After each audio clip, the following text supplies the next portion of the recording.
also don't understand is white people run around saying, I don't have negative stereotypes. And I'm sorry, you do. Because I guarantee you, and I'm speaking for myself, all right?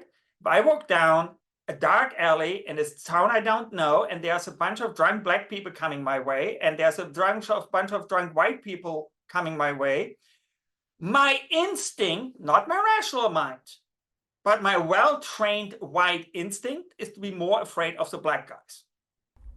That's probably any black person's instinct as well, to be honest. Like, Yeah, and it's just then intellectually I would switch and said probably go, okay, we have to pay closer attention. How is a white guy stressed and how is a black guy stressed? Because maybe the white guys wear some very suspicious clothing and like dressed like gangs, and the other guys are just college students who come home from a party and are drunk, right? You need to pay closer attention to different groups of drunk people.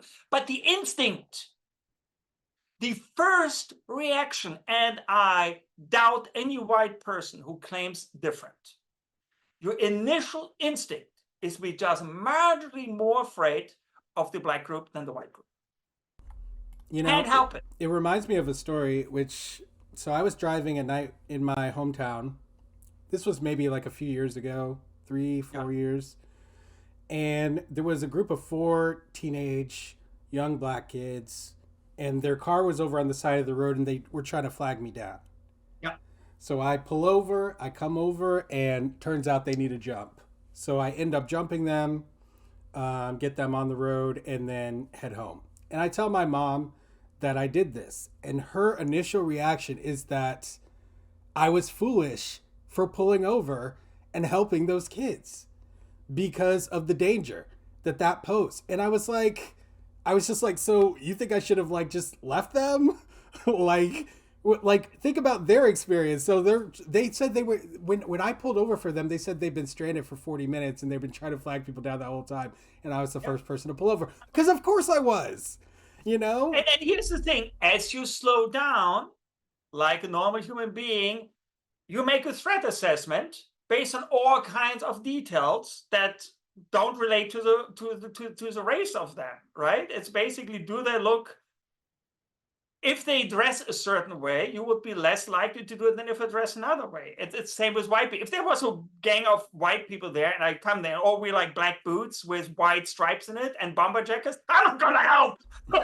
I mean, I don't really go by clothing personally. For me, I was just like, no, I'm just describing a traditional skinhead uniform in Germany. It's no, just I like, hear, oh, I get what you're referencing. Yeah, okay, I understand. but I mean, but you're right. The immediate reaction is, A, people who are stranded by the side of the road, you assume they're probably poor, right? Because they're stranded, like who gets stranded in our world? And then you already have that, but then you say they're black and they were young men as well, right?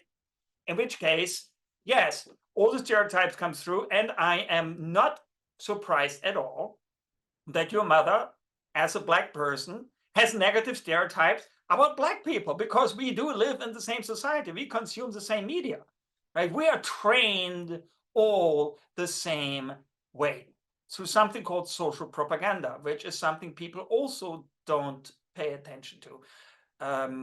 If you allow me, there's this French philosopher called Jacques Ellul, who wrote one of the most depressing books you can read, called Propaganda. And he talks about social propaganda. For example, why does everybody want to live in a big house with big furniture and big car, etc.? Why? Because that's what we see on TV, not in advertising. Every TV show, every movie, people live a certain way if they're portrayed as normal.